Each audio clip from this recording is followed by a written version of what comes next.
तो भाई 2026 में महिंद्रा की तरफ से स्कॉर्पियो एन फेसलिफ्ट के बाद थार 3 डोर को भी एक नया फेसलिफ्ट मिलने वाला है। कुछ महीनों पहले ये गाड़ी टेस्टिंग के दौरान बहुत स्पॉट होती थी, लेकिन बीच में ये दिखना बंद हो गई थी। लेकिन फाइनली 1 या 2 दिन से ये गाड़ी फिर से स्पॉट होना शुरू हो गई है। और अब की बार जो गाड़ी स्पॉट हुई है, इसमें सबसे इंटरेस्टिंग पॉइंट पता है क्या है? ये इसका प्रोडक्शन रेडी वर्जन है, यानी ये कोई टेस्टिंग मॉड्यूल वगैरह नहीं है। जो गाड़ी आपको मिलने वाली है वही है। इसको फाइनल टेस्टिंग के लिए सिटी के अंदर टेस्ट किया जा रहा है और अब इसके अंदर जो सारी चीज़ें मिलने वाली हैं, यही सारी चीज़ें आपको लॉन्च के दौरान मिलने वाली हैं। अब यहाँ से आप समझ लीजिए कि आने वाले 15 अगस्त को महिंद्रा का इवेंट है और इसमें ये 2 इंटरेस्टिंग गाड़ियों को लॉन्च कर सकता है, जो अभी तक सरप्राइज़ है। यानी किसी को नहीं पता कि कौन कौन सी गाड़ियाँ हैं। पहले ऐसा लग रहा था कि एक स्कॉर्पियो इनका फेसलिफ्ट होगा, लेकिन महिंद्रा ने उसको 10 दिन पहले लॉन्च करके वो चीज़ तो हटा दी। अब 2 इंटरेस्टिंग गाड़ियाँ बची कि 2 इंटरेस्टिंग गाड़ियाँ क्या हैं? इसमें से एक विजन एस हो सकती है और हो सकता है इसमें से एक थार है। मैं पूरी तरह से श्योर नहीं हूँ, मैं क्लेम भी नहीं करता कि थार ही होगी, हो सकता है, क्योंकि गाड़ी भी 15 अगस्त के आसपास सिटी के अंदर स्पॉट हुई है। अब अगर पहाड़ों पे स्पॉट हुई होती तो एक बार दूसरी बात थी, लेकिन सिटी के अंदर स्पॉट हुई है और गाड़ी पहले टेस्ट की जा रही थी, वो टेस्टिंग खत्म हो गई थी, गाड़ी को कंपनी बुला लिया गया था। उसके बाद अब इसका production ready version final testing पे है अपने, इसके बाद गाड़ी लॉन्च ही होती है।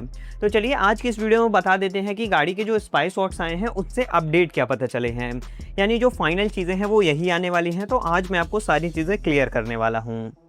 सबसे पहले अगर आप इस स्पाइस नोट्स को देखोगे तो जहाँ पे सबसे पहले मेरा दिमाग गया था, आपका भी वहीं जाएगा, इसके एलॉय व्हील में।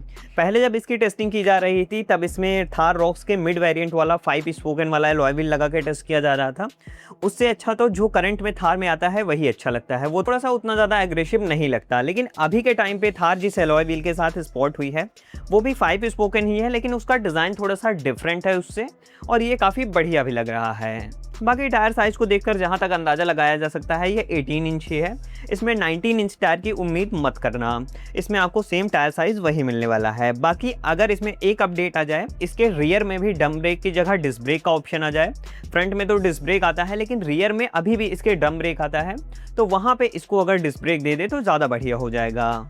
बाकी साइड प्रोफाइल से ORVM की डिज़ाइन देखोगे तो यहाँ पे कोई कैमरा वगैरह नज़र नहीं आ रहा है, तो इसमें कोई भी 360 डिग्री कैमरा वगैरह नहीं मिलेगा। और ORVM की डिज़ाइन भी अपडेट नहीं है, तो ये भी कोई ऑटो फोल्ड वगैरह का ऑप्शन भी नहीं आने वाला। जैसा अभी आपको देखने को मिलता है सेम वही मिलने वाला है। बाकी ऊपर रूफ को देखोगे तो जैसा करंट में आता है सेम वैसा ही हार्ड टॉप के साथ आएगा, कोई भी मेटलिक ऑप्शन नहीं दिया जाएगा, वही आपको रफ ब्लैकआउट के साथ आएगी। बाकी डोर हैंडल को देखोगे तो वो भी सेम अभी भी वैसे ही मिलने वाली है, कोई भी रिक्वेस्ट सेंसर का ऑप्शन नहीं मिलेगा, तो इससे ये पता चलता है कि पुश स्टार्ट स्टॉप बटन वगैरह भी नहीं आने वाला। बाकी अब चलते हैं इसके फ्रंट में। फ्रंट पूरी तरह से कवर्ड किया हुआ है, क्योंकि फ्रंट के अंदर अपडेट आने वाला है। इसके पहले जो इसका फेसलिफ्ट आया था उसके फ्रंट में अपडेट नहीं हुआ था, जैसे अभी के टाइम पे स्कॉर्पियो में अपडेट आया है। ज़्यादातर चीज़ें इंटीरियर में अपडेट की गई थी, तो वैसे ही इसमें भी किया गया था। लेकिन अब फाइनली इसका फ्रंट डिज़ाइन पूरी तरह से अपडेट कर दिया जाएगा। जहाँ तक डिज़ाइन है थार रॉक से ही मिलती जुलती होगी। बाकी यहाँ पे आपको नया LED हेडलैम्प सेटअप देखने को मिल जाएगा, इसमें C शेप के LED DRS मिलेंगे। बाकी ग्रिल की बात करें तो जैसा मैंने आपको बताया थार रॉक से ही मिलती जुलती होगी। बाकी नीचे आपको सेम बम्पर देखने को मिल जाएगा, हो सकता है थोड़ा बहुत अपडेट किया हो फॉग लैम्प हाउसिंग वगैरह में। बाकी सारी चीज़ें सेम वैसी ही दिख रही हैं, अभी इसमें कोई भी फॉग लैम्प हाउसिंग नहीं दिख रही। तो हो सकता है महिंद्रा कुछ दिमाग लगा रही हो कि फॉग लैम्प को कहीं और शिफ्ट किया जाए, लेकिन अगर आप थोड़ा सा जूम करके देखोगे ना तो यहाँ पे एक लाइट का ऑप्शन मिलता है। अब ये अलग से एक्सेसरीज़ के थ्रू लगाई गई है सिर्फ रोशनी के लिए, लेकिन अगर महिंद्रा यहाँ पे कोई फॉग लैम्प सेटअप दे देती है ना तो काफ़ी अच्छा हो जाएगा, स्पेशली ऑफ रोडिंग के लिए। बाकी रियर प्रोफाइल की तरफ चलें तो रियर प्रोफाइल में भी ज़्यादा कुछ डिफरेंस नहीं मिलने वाला, सेम सारी चीज़ें वैसे ही मिलने वाली हैं। एलॉय व्हील का डिज़ाइन आप रियर में भी देख सकते हो, टेल गेट पे स्पेयर व्हील माउंट किया गया है। बाकी टेल लैम्प सेटअप वगैरह अभी भी सेम वैसा ही देखने को मिलेगा। नीचे आपको बम्पर देखने को मिल जाएगा जो कैमोफ्लेक्स से पूरी तरह से कवर किया हुआ है, लेकिन हाँ इसको देखोगे जूम करके तो थोड़ा सा डुअल टोन वाली फिनिश अब आपको रियर बम्पर में ही देखने को मिलेगी। बाकी इसके अलावा रियर बम्पर में अभी भी आपको सिर्फ 2 पार्किंग सेंसर ही देखने को मिलेगा। तो भाई कुल मिलाकर थार के अंदर रियर प्रोफाइल में कॉस्मेटिक अपडेट किए हैं, साइड प्रोफाइल में एलॉय व्हील अपडेट हो गया है, लेकिन जो मेजर अपडेट हुआ है इसके फ्रंट प्रोफाइल में होने वाला है। फ्रंट प्रोफाइल पूरी तरह से अपडेट हो जाएगी। अभी के टाइम पे जो प्रॉब्लम है वो सारी प्रॉब्लम दूर होने वाली है।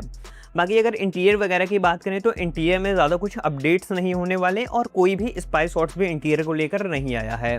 बाकी अगर आप यहाँ से देखोगे तो आपको साफ नज़र आ रहा होगा कि वही फैब्रिक वाली सीट देखने को मिलेगी, कोई भी ब्राउन और वाइट कलर थीम देखने को नहीं मिलेगी इंटीरियर के अंदर। मतलब सारी चीज़ें अभी भी सेम मिलने वाली हैं। इंटीरियर के अंदर हो सकता है थोड़ा बहुत पियानो ब्लैक फिनिश वगैरह ऐड कर दिया जाए, क्योंकि इंटीरियर के अंदर काफ़ी रफ प्लास्टिक आती है, तो हो सकता है थोड़ी सी प्रीमियमनेस इंक्रीज़ कर दी जाए। बाकी सारी चीज़ें सेम वैसी ही रहने वाली हैं।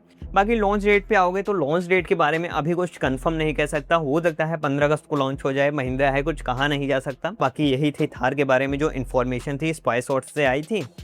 बाकी इस वीडियो में इतना ही था। इस वीडियो को एंड करते हैं। अगर आपको वीडियो अच्छा लगा हो तो लाइक कर दीजिएगा, और अगर चैनल पर नए हो तो सब्सक्राइब कर लीजिएगा।